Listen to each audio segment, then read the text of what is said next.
Em 485 a.C., quando conquistada pelos babilônios, Israel era uma terra árida, onde os poucos camponeses que a habitavam davam duro para sobreviver.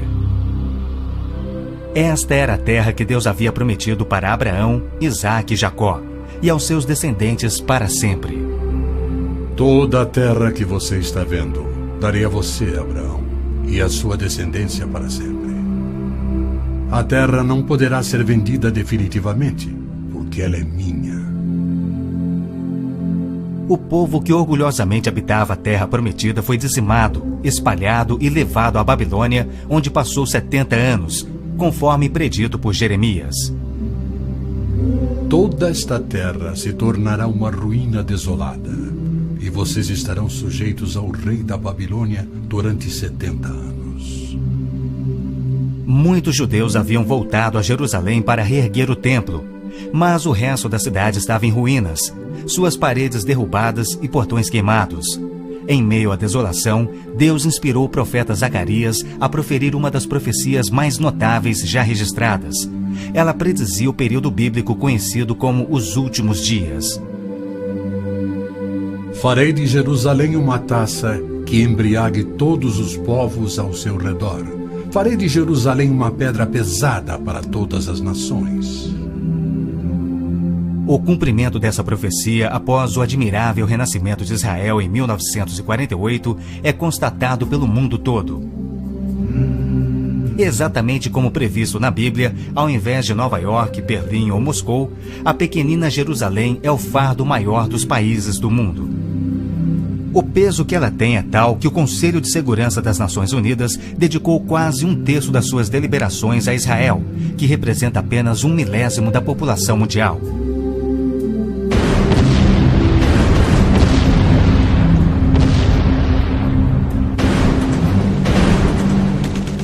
Jerusalém não seria o problema número 1 das Nações Unidas se a nação de Israel fosse facilmente intimidada, mas os seus militares são os melhores do mundo.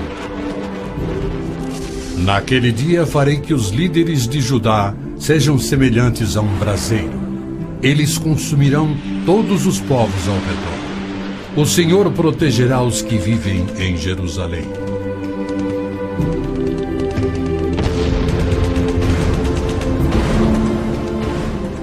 E exatamente como previsto, Israel tem devorado quem o ataca, vencendo todas as guerras, apesar de enormes desvantagens.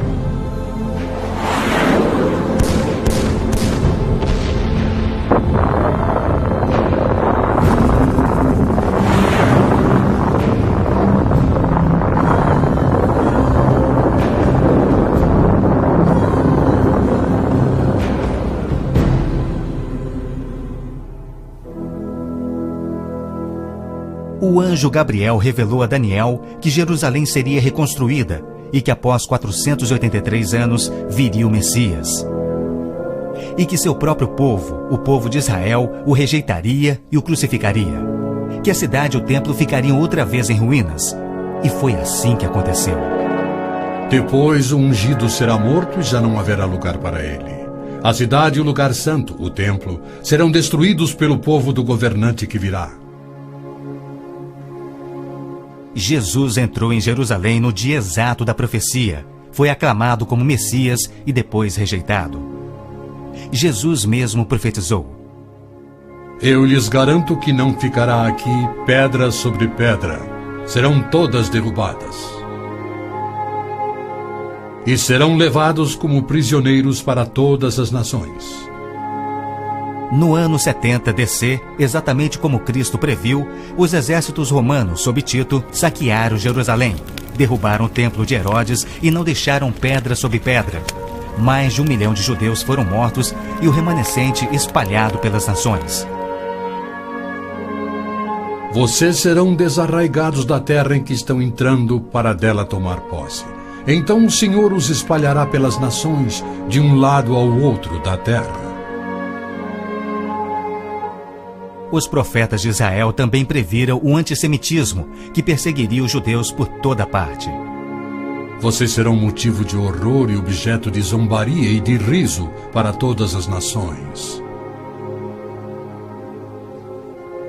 Espalhados entre as nações, os judeus têm sido odiados, perseguidos e mortos como nenhum outro povo, enquanto a estéril terra de Israel permaneceu de luto. Após sua visita em 1867, o escritor Mark Twain escreveu: Belém, a terra em que os anjos cantaram não é habitada por criatura alguma. A Palestina se recobre de pano de saco e cinzas, desolada e sem beleza. Em outra de suas profecias admiráveis, Jesus declarou: Jerusalém será pisada pelos gentios, até que os tempos deles se cumpram. Jerusalém foi disputada por todos os grandes povos da história. Babilônios a dominaram, depois os medo-persas. Alexandre o Grande tomou a Palestina para os gregos em cerca de 300 a.C. Depois foram os egípcios, seguidos pelos assírios e então os romanos. Invasores islâmicos se apoderaram dela, mas foram depostos nas cruzadas. Mais tarde, os mamelucos islâmicos do Egito a tomaram. Depois, os turcos otomanos reinaram por 4 séculos. E ao longo destes séculos, os judeus ali viveram e sofreram. O pleno cumprimento das profecias bíblicas sobre Israel, Jerusalém e os judeus é a prova incontestável da existência de Deus e da veracidade bíblica. Muitos pensam que as cruzadas católicas libertaram a Terra Santa para os judeus, quando, na verdade, massacraram os judeus e tomaram a terra para a Igreja Católica. O Papa Urbano II, que organizou a primeira cruzada, desafiou seus seguidores a seguirem a estrada para o Santo Sepulcro, tomando a terra daquela raça malvada e sujeitando-a ao seu domínio. Hordas de voluntários, ostentando a bandeira da cruz, massacraram os judeus, a linhagem terrena de Cristo. Isso por todo o trajeto a Jerusalém. O líder da cruzada, Godofredo de Bouillon, jurou que se vingaria pelo sangue de Cristo, matando até o último dos judeus. Ao tomarem a cidade de Davi, seus homens perseguiram os judeus até a sinagoga e atearam fogo nela. Os papas subsequentes trataram os judeus como leprosos sem qualquer direito. Entre estes, Pio VII, Leão XII, Pio VIII e Gregório XVI. O abuso de Hitler contra os judeus alemães antes da Segunda Guerra descortinou um antissemitismo fervilhante que se estendeu por todo o mundo. Ao navio transatlântico St. Louis, abarrotado com 1.100 refugiados judeus, foi negado acesso a todos os portos nas Américas do Sul, Central e do Norte. 700 destes tinham vistos de imigração para os Estados Unidos, porém o presidente Roosevelt os enviou de volta para morrerem nos fornos de Hitler. Até mesmo a Suíça rejeitou os judeus, devolvendo-os aos seus assassinos, e serviu como banqueira de Hitler, guardando para os nazistas bilhões de dólares em ouro e dinheiro roubado das vítimas judias. No final da Segunda Guerra, a promessa de Deus de retornar o seu povo à Terra Prometida parecia mais absurdamente ilógica do que nunca. 6 milhões de judeus perderam a vida no Holocausto de Hitler, um fato que muitos continuam a negar. Embora Adolf Eichmann relatou, enquanto prisioneiro, que o massacre dos judeus foi o maior de todos os crimes, a maior dança funesta da história da humanidade.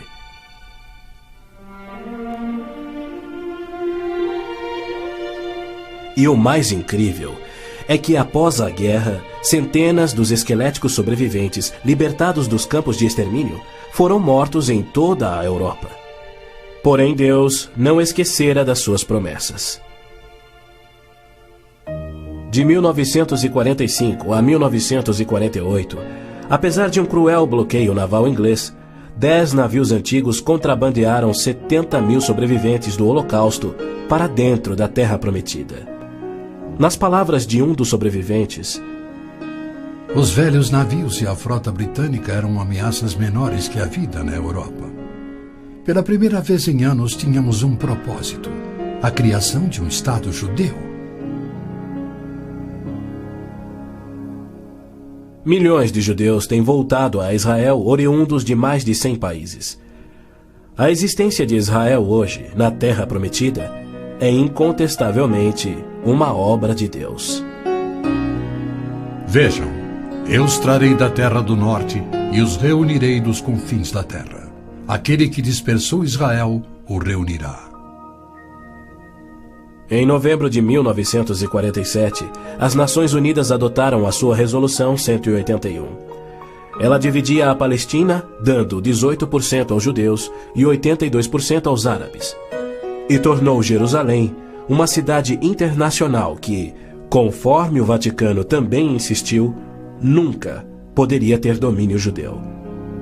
O mundo árabe rejeitou esta resolução e exigiu toda a Palestina. Até hoje, nenhum mapa árabe admite a existência de Israel.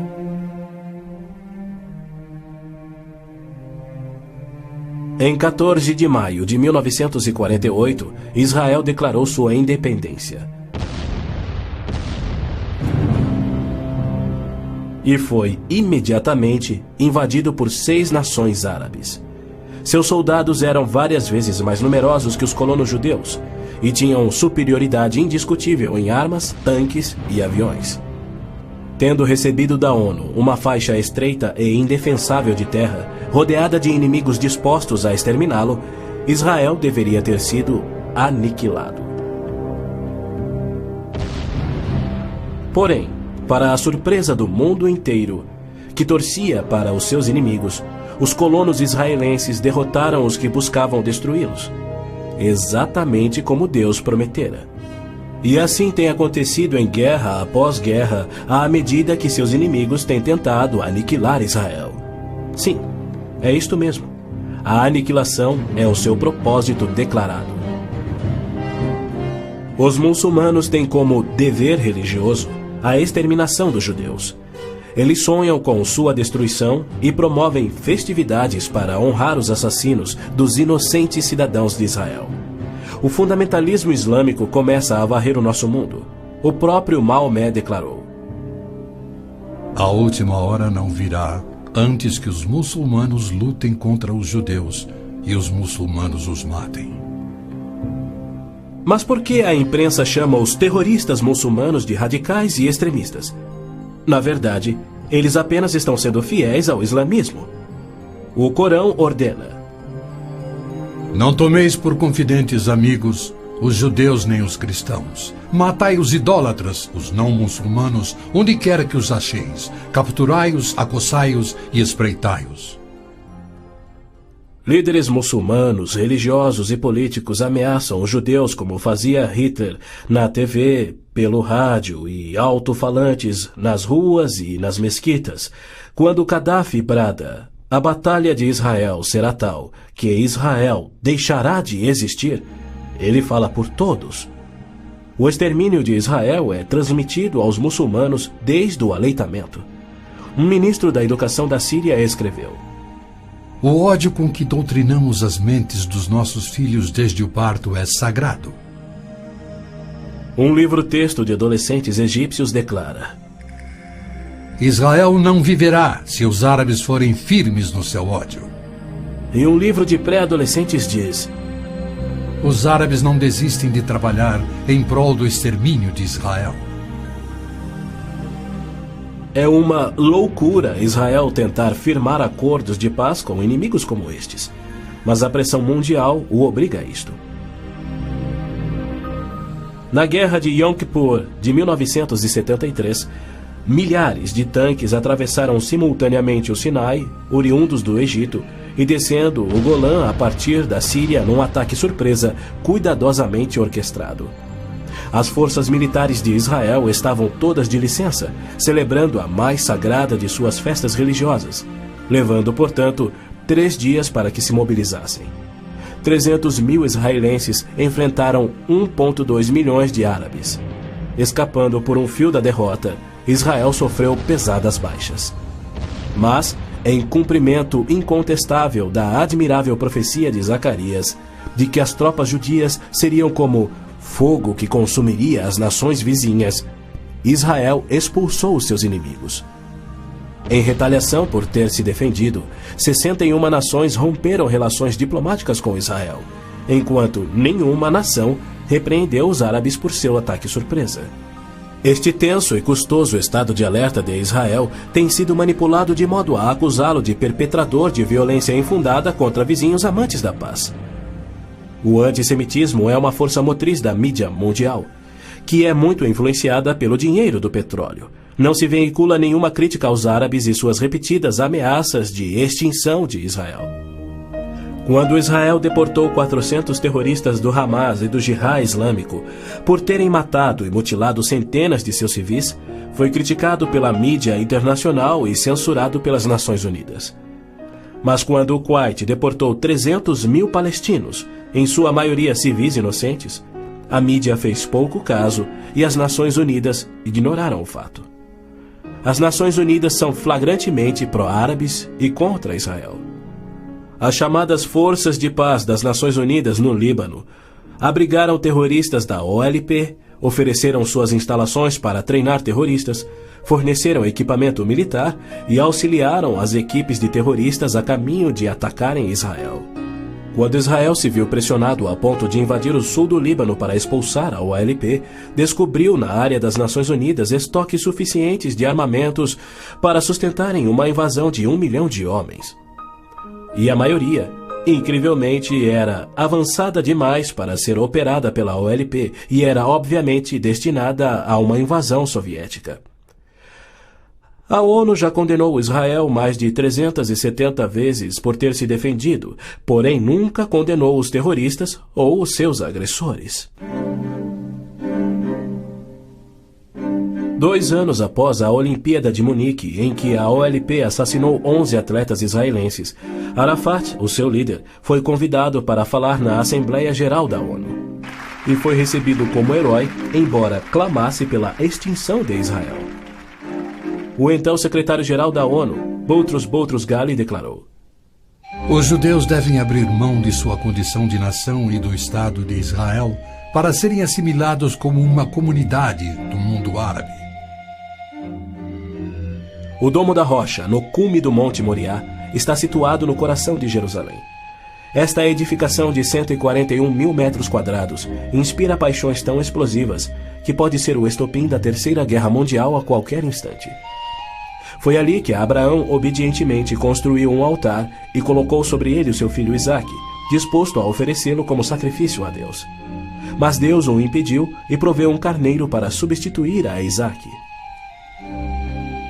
900 anos mais tarde, há cerca de 3.000 anos, o rei Davi comprou aquele terreno santo de Araúna, o Jebuseu, para poder edificar ali um altar a seu Deus. E foi ali que Salomão construiu o primeiro templo. Do templo judeu, destruído por 2 vezes, não resta nada. Em seu lugar se ergue o Domo da Rocha, um imenso monumento ao deus islâmico da lua, o antissemita Alá.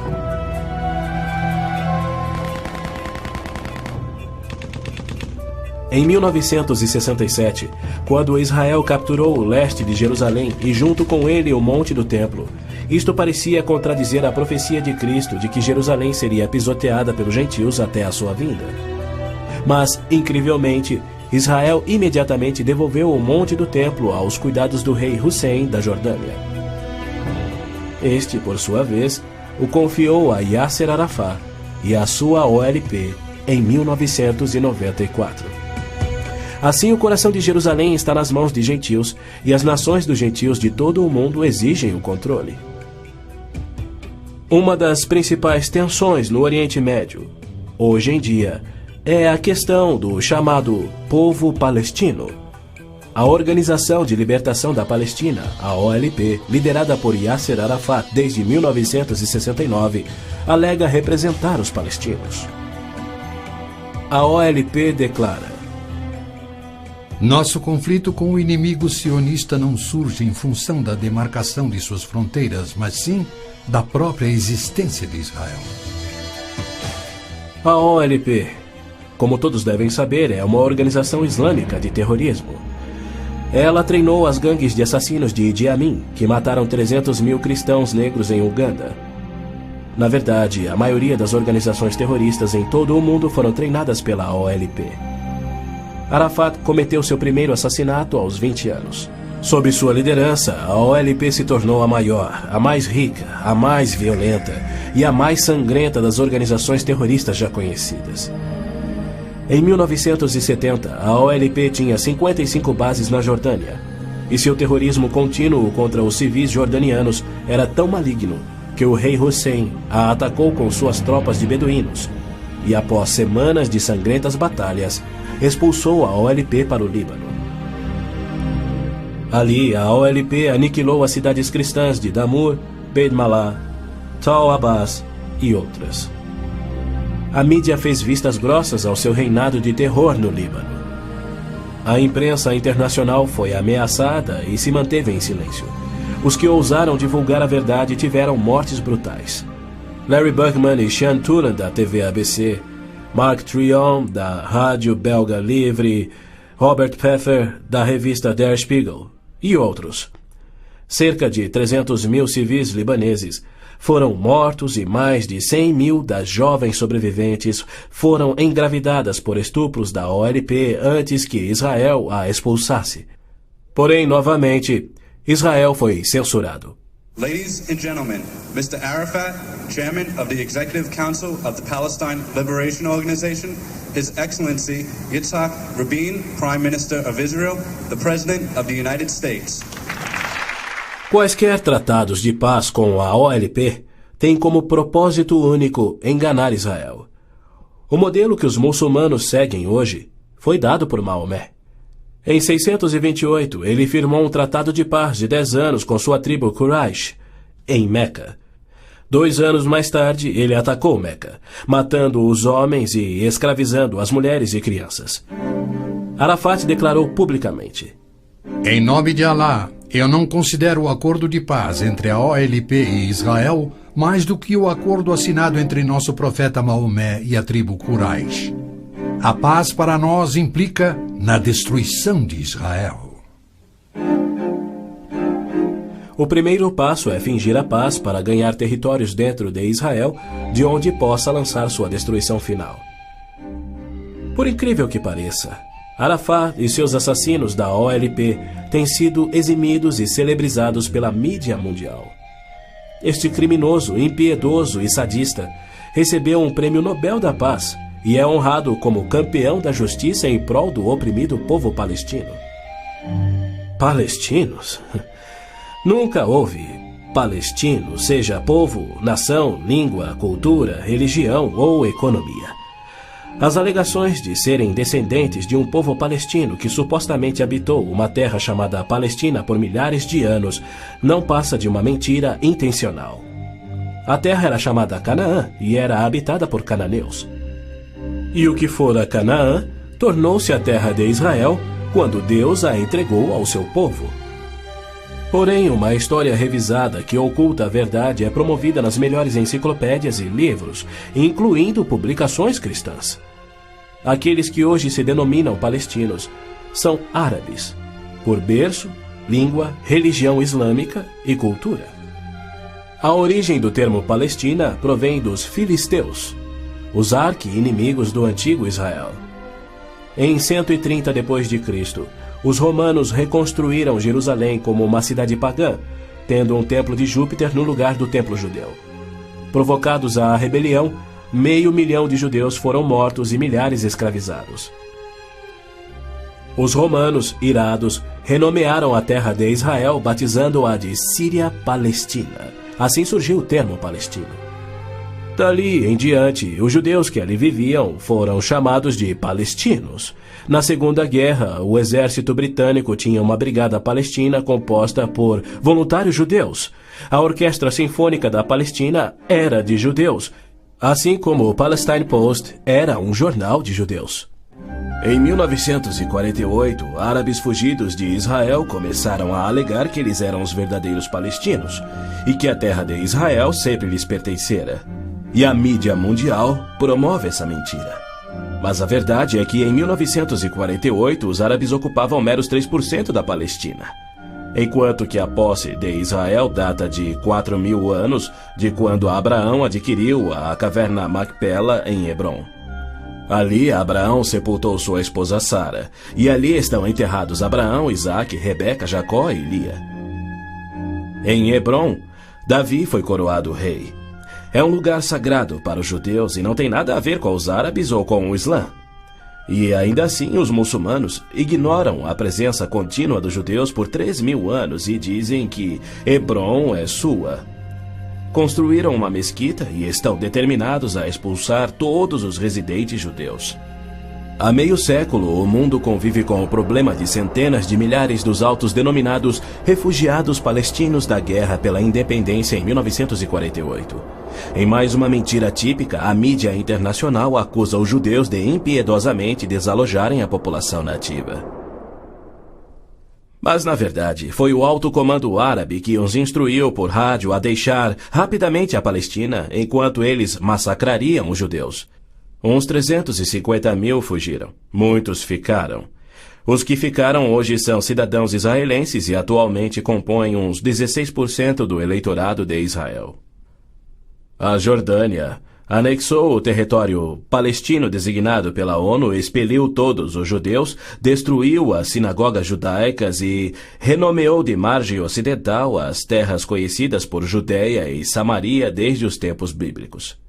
Apesar dos milhões de dólares em jazidas de petróleo e uma área terrestre 700 vezes maior do que a de Israel, as nações árabes se recusam a aceitar quaisquer refugiados de 48 e a dar-lhes vida normal. Somando milhões devido à sua alta taxa de natalidade, hoje eles são restritos a vergonhosos acampamentos de refugiados em Gaza, Jordânia, Líbano, Síria e na margem ocidental. Estes infelizes são mantidos assim para que seu infortúnio seja exibido como propaganda. Por outro lado, o recém-formado Estado de Israel, cuja população somava 600.000, absorveu rapidamente 820.000 refugiados judeus que fugiam das terras árabes, onde por 13 séculos, desde o advento do islamismo, eram sujeitados a surras e cusparadas nas ruas e mercados. Centenas foram brutalizados ou mortos pelos muçulmanos em surtos imprevisíveis de violência e tiveram suas posses confiscadas. O renascer de Israel propiciou um refúgio acolhedor para o qual fugiram. Israel já assimilou milhões de imigrantes. Mais de 1 milhão de refugiados ficaram sob o domínio de Israel nos acampamentos em 1967, na Guerra dos 6 Dias. Israel lhes oferece terras estatais, eletricidade, água, esgoto, pavimentação e escolas, e já construiu 9 complexos residenciais para abrigar 10.000 famílias. As nações árabes, incrivelmente, se opõem ao auxílio que Israel oferece aos seus refugiados. Ainda mais incrível é que as Nações Unidas adotam anualmente as seguintes surpreendentes resoluções. A Assembleia Geral exige que Israel desista da reintegração dos palestinos na faixa de Gaza. A Assembleia Geral conclama novamente a Israel para que se retraia de quaisquer ações destinadas à reintegração dos refugiados palestinos na margem ocidental. Se formos analisar a história, Jerusalém sempre foi a capital de Israel e seus reis. Hoje em dia, cedia ao seu parlamento. Porém, embaixadas estrangeiras se situam em outros pontos. Segundo o ministro das Relações Exteriores do Vaticano, em visita a Israel em 98, a presença de Israel no lado oriental de Jerusalém constituía uma ocupação ilegal. Em março de 1999, Israel foi advertido que a União Europeia não reconhecia a sua soberania sobre Jerusalém. Numa bula papal do Jubileu de 2000, o Papa João Paulo II rejeitou novamente a soberania israelense sobre Jerusalém.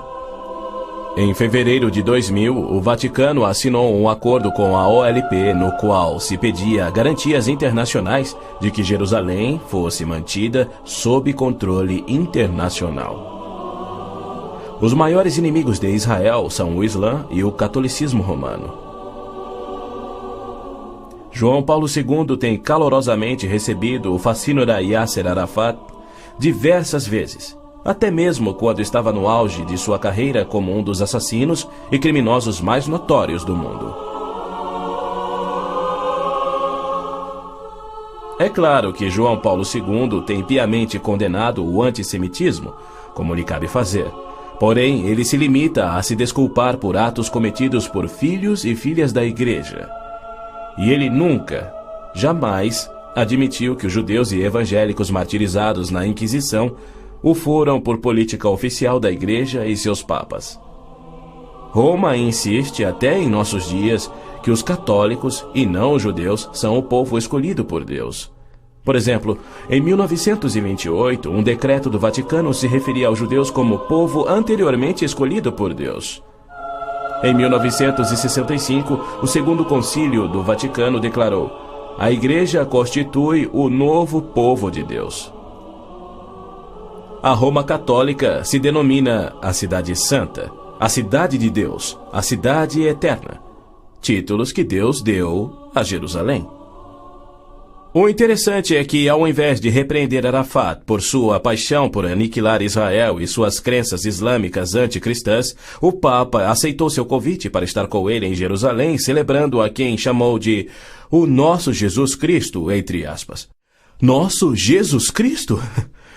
Segundo Arafat, Jesus foi um palestino que lutava contra Israel por sua liberdade, e o Papa apenas sorriu e o abençoou.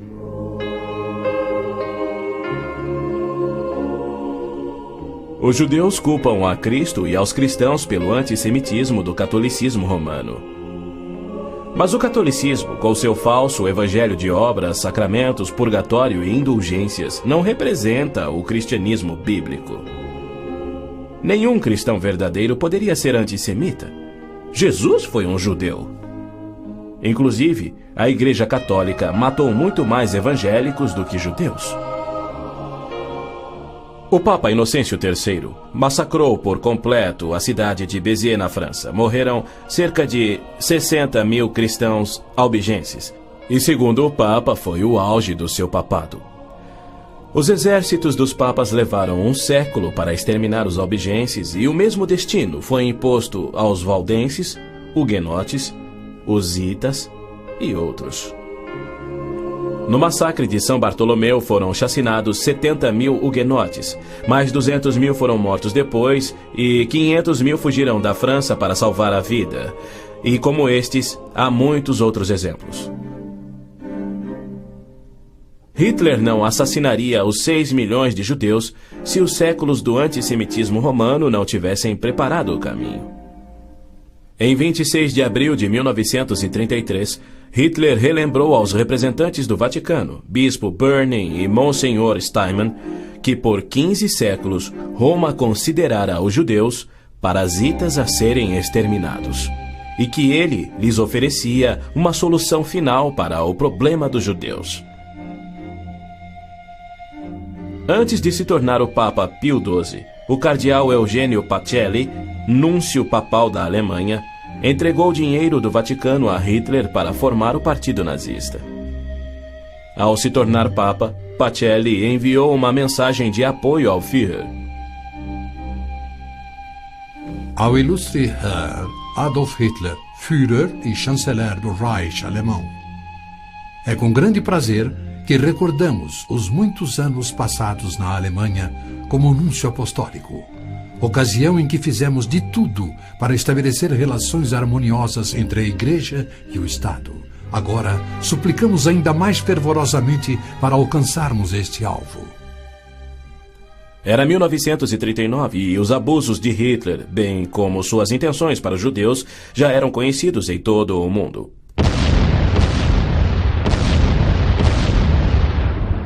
Foi em janeiro daquele ano que Hitler declarou que a guerra resultaria na, abre aspas, exterminação da raça judaica, fecha aspas. Die Völker noch einmal in einen Weltkrieg zu stürzen, dann wird das Ergebnis nicht der Sieg des Judentums sein, sondern die Vernichtung der jüdischen Rasse in Europa. Após 4 anos, em 22 de junho de 1943, enquanto pairava a fumaça de judeus incinerados nos céus da Europa. O Papa Pio XII, em contraposição à promessa de Deus, escreveu ao presidente Roosevelt tentando dissuadi-lo de tornar a Palestina em terra judia. Não existe precedente histórico para justificar o regresso de um povo a uma terra deixada 19 séculos antes. Se os hebreus desejam um lar, não seria muito difícil encontrar um território que lhes sirva melhor que a Palestina. Com o aumento da população judaica naquela região, graves novos problemas surgiriam. Sem precedente histórico, Deus o havia prometido. Pio XII nunca condenou o Holocausto em público. Tampouco buscou dissuadir Hitler do seu intento de aniquilar os judeus. Porém, ele se manifestou, de forma bem enfática, contra o regresso dos judeus à terra de Israel, que Deus lhes dera como herança eterna. Do mesmo modo, Pio X declarou em 1904: Não podemos reconhecer os judeus como povo. Em 1919, o cardeal Pietro Gasparri, secretário de Estado do Vaticano, escreveu: O perigo que mais nos amedronta é o da criação de um Estado judaico na Palestina. E quanto ao Islã, esta religião de violência tem sempre forçado conversões pela espada. Após a morte de Maomé, a maioria dos árabes abandonou o Islã, dando origem às famosas guerras da apostasia. Abu Bakr, o primeiro califa a suceder Maomé, matou dezenas de milhares de ex-muçulmanos buscando reimplantar o Islã. Até o início do século VIII, os ferozes guerreiros do Islã haviam tomado a maioria do Oriente Médio, muito da África e haviam quase conquistado a Europa. A violenta natureza do Islã é vista ainda hoje em multidões bradando "Allah é grande" e infligindo terror e morte sobre os não-muçulmanos. O Islã está por trás da maior parte do terrorismo no mundo. Hoje em dia, multidões muçulmanas periodicamente massacram milhares de cristãos, queimando e saqueando as suas terras.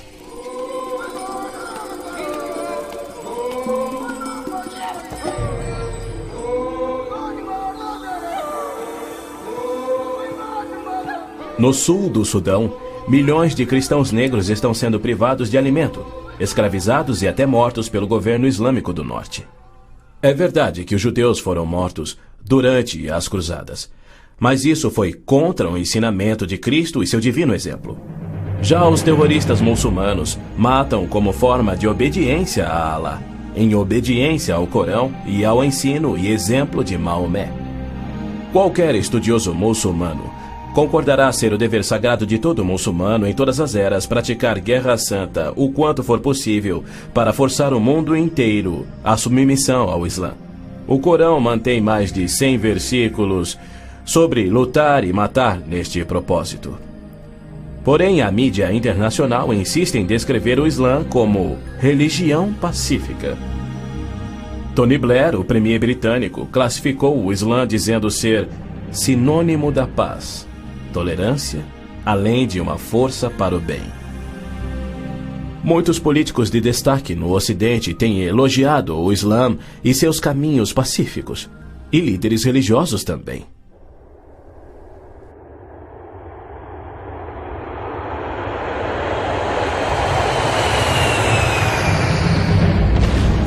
Os inusitados atos de guerra praticados por terroristas contra os Estados Unidos em setembro de 2001 resultaram em declarações de políticos que diziam ser necessário distinguir entre terrorismo causado por grupos extremistas, fanáticos, e a religião islâmica em si, que é pacífica.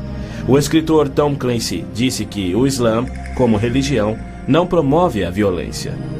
Uma declaração incrível frente aos ensinos contidos no Corão, os de Maomé, e a violência contínua que historicamente caracteriza o avanço do Islã.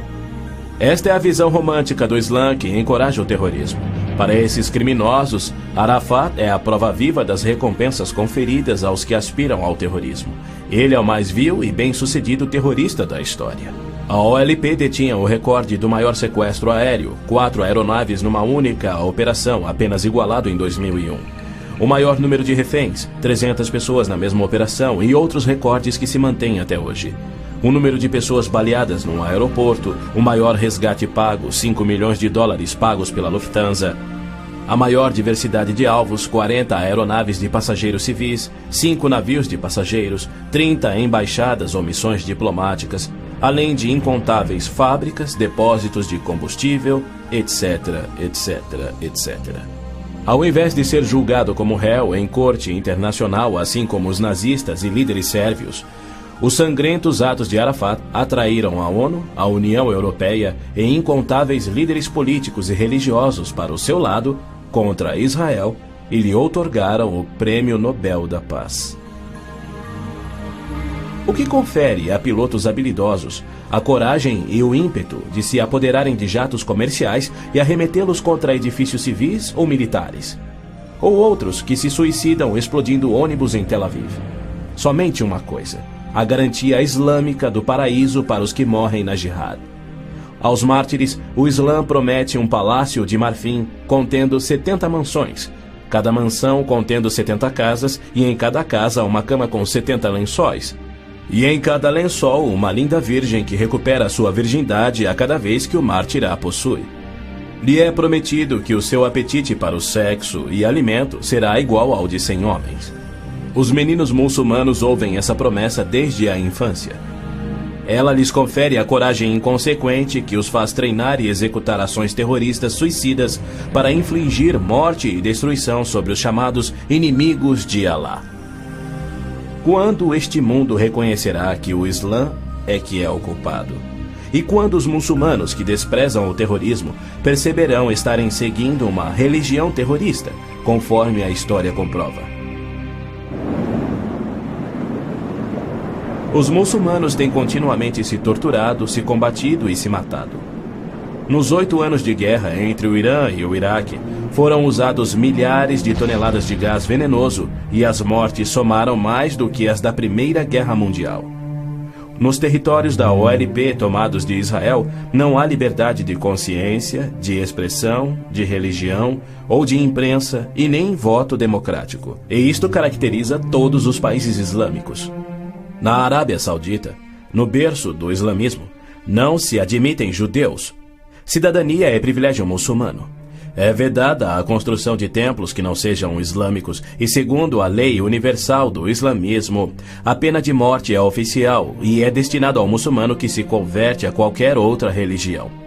Não se pode carregar uma Bíblia nas ruas da Arábia Saudita ou realizar estudo bíblico em seu próprio lar. Mas o Islã é a religião que mais cresce no Ocidente. Na Inglaterra, congrega-se mais em mesquitas do que em templos cristãos. Da mesma forma, muitas mesquitas nos Estados Unidos têm contato com bases secretas de treinamento terrorista para que a Jihad faça da América um país islâmico. O Islã rejeita o Deus da Bíblia e nega a divindade de Cristo ou que ele morreu por nossos pecados, alegando que um discípulo sósia tomou o lugar de Cristo na cruz e que Cristo foi levado vivo ao céu e que deverá voltar a esta terra para morrer um dia. O cristianismo deve ser subjugado pela força. O Corão diz: matai os idólatras, os não muçulmanos. Onde quer que os acheis, espreitai-os. Combatei aqueles que não creem em Alá. Observem bem, assim é o Islã.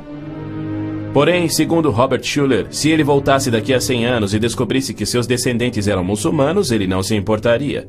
Ele pregou sua mensagem de Natal em 99 na grande mesquita de Damasco, segurando a mão do grão mufti islâmico. Mais tarde, quando entrevistado por Larry King, Schuller disse animadamente ter sentido a afinidade espiritual além de uma concordância de fé e filosofia, e se referia a esse líder muçulmano anticristão. A Bíblia diz que Deus deu a terra prometida ao seu povo escolhido, os judeus. Já o Islã diz que Alá deu estas terras aos árabes.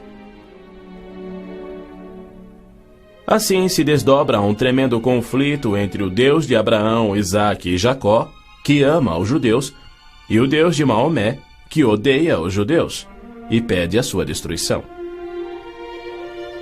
O conflito real não é entre judeus e árabes, mas entre o Deus da Bíblia, cujo nome é Javé, e o Deus do Corão, chamado Alá.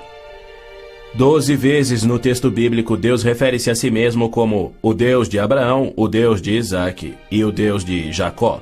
Então, Javé declarou a Moisés: Diga aos israelitas, o Senhor, o Deus dos seus antepassados, o Deus de Abraão, o Deus de Isaque, o Deus de Jacó enviou-me a vocês.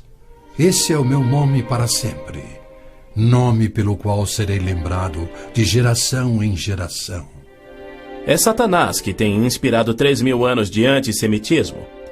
Se os judeus fossem destruídos, o Messias não poderia nascer.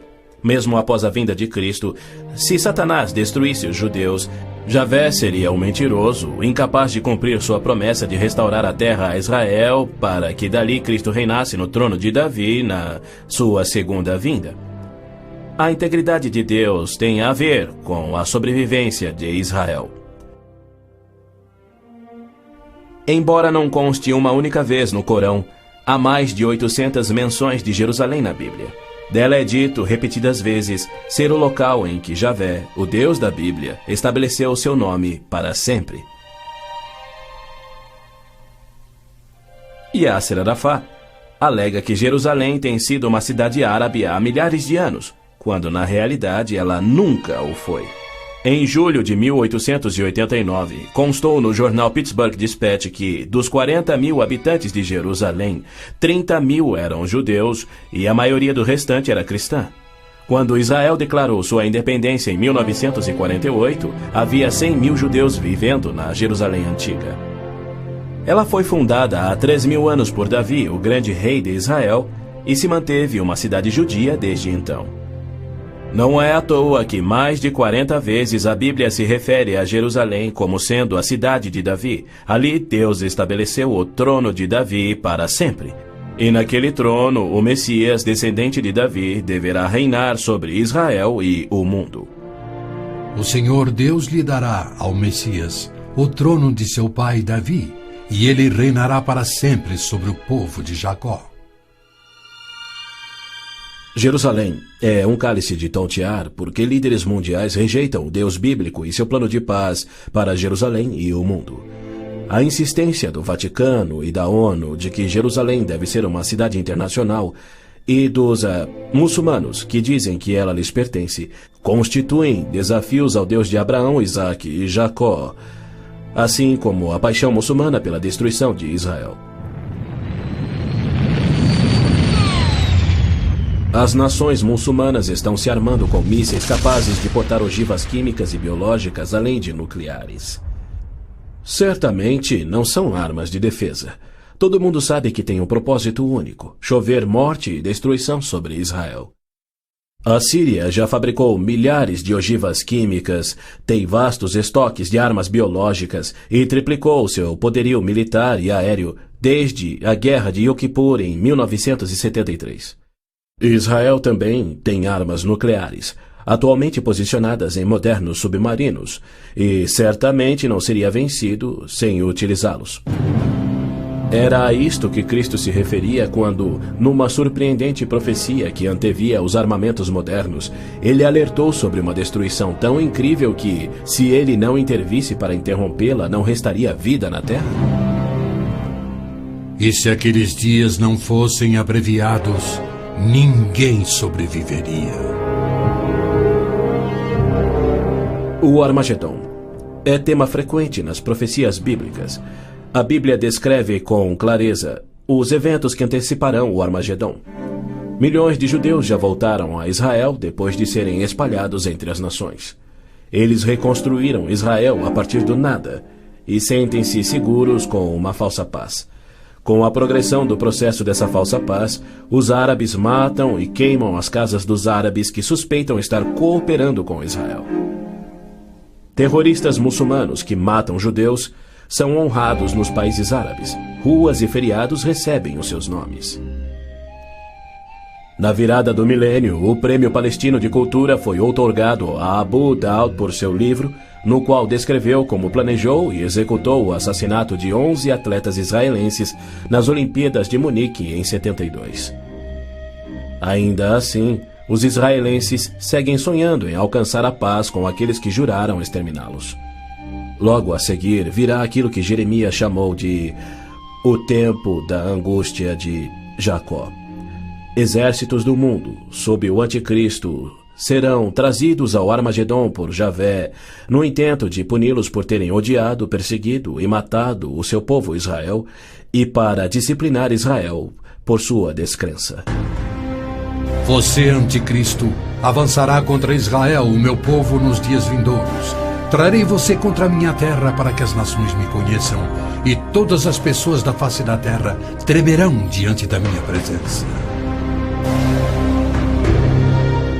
Reunirei todos os povos para lutarem contra Jerusalém. Depois, o Senhor sairá para a guerra contra aquelas nações. As frases "a minha presença" e "o Senhor sairá para a guerra" indicam que Deus mesmo virá salvar Israel no Armagedon. Zacarias diz: Deus virá como um homem ressurreto que foi traspassado. Este só pode ser o Messias, a quem Isaías chamou Deus poderoso, o Pai eterno. Ouça novamente as previsões dos profetas judeus sobre a rejeição do Messias, sua crucificação pelo seu povo e sua morte pelos pecados do mundo. Perfuraram minhas mãos e meus pés na crucificação.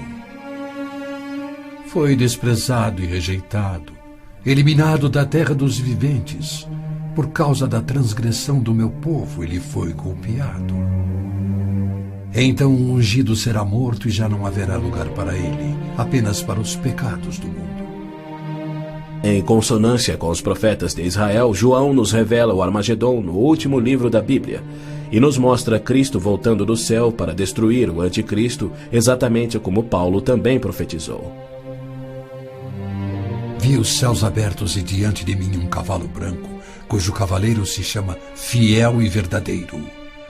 Seus olhos são como chamas de fogo, e seu nome é Palavra de Deus. Então vi a besta, o anticristo, os reis da terra e os seus exércitos, reunidos para guerrearem contra aquele que está montado no cavalo e contra o seu exército. Mas a besta foi presa, e com ela o falso profeta. Os dois foram lançados vivos no lago de fogo.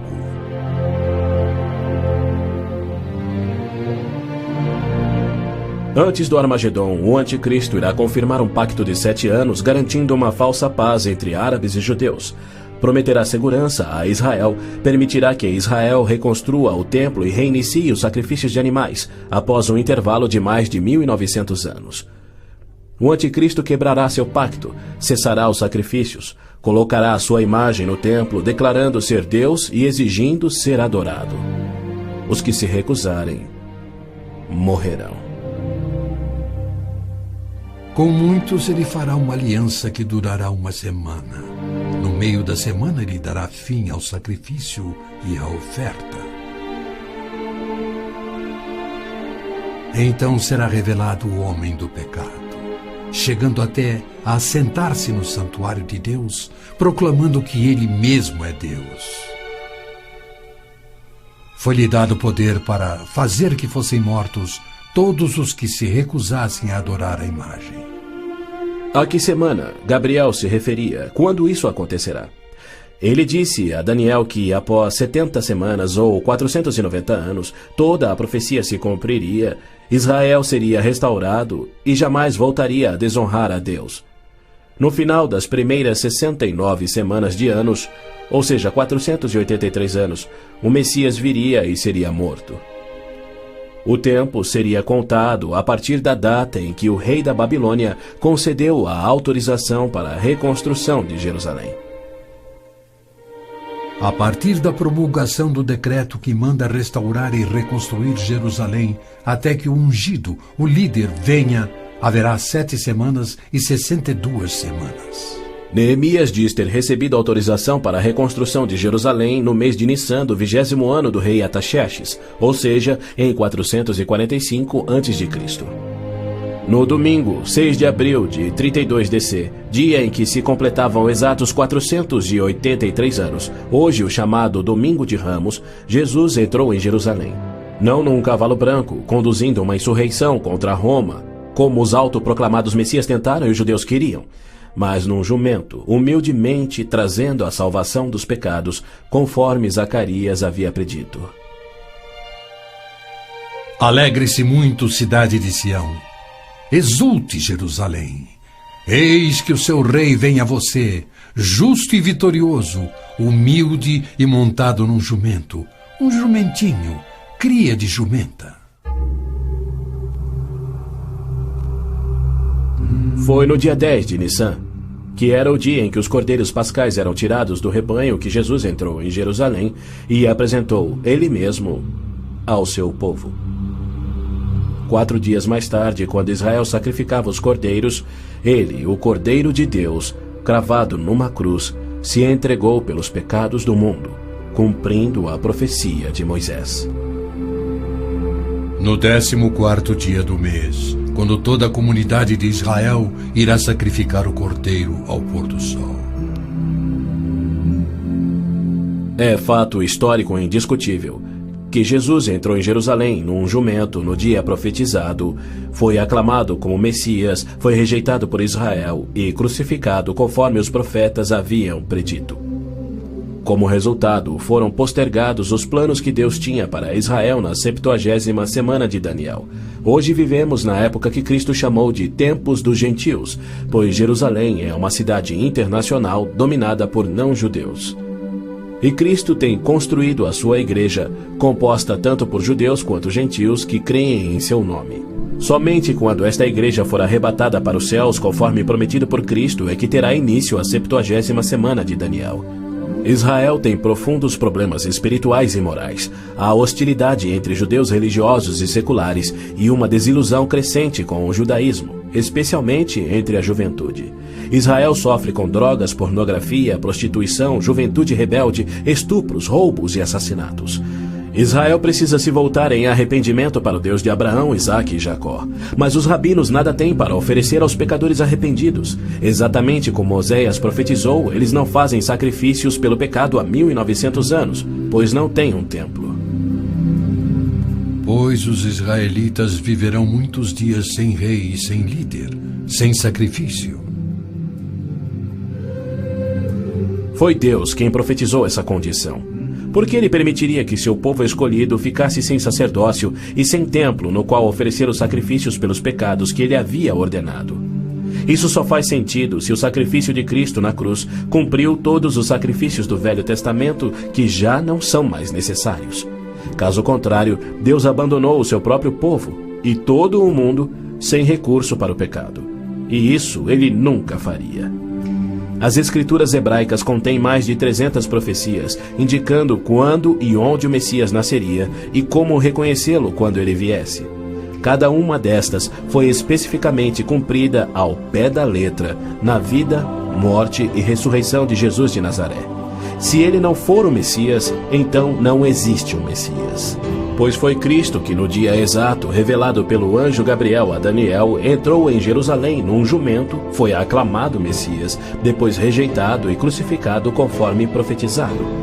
Segundo as escrituras do próprio povo de Israel, aqueles que esperam a primeira vinda do Messias já estão atrasados em 1900 anos.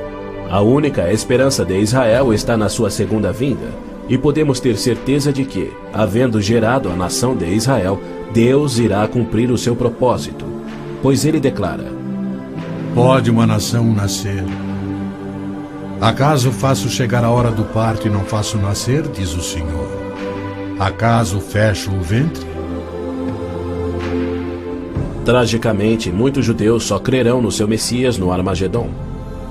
Quando Javé aparecer em pessoa para salvar Israel da destruição pelos exércitos, eles reconhecerão finalmente ser o Messias, aquele que foi traspassado e morto pelos seus pecados e que ressuscitou como o próprio Messias predito pelos seus profetas, a quem rejeitaram. então todos os judeus ainda vivos irão crer. Mas para todos aqueles, judeus e gentios, que morrerem sem crer nele, tragicamente não restará esperança.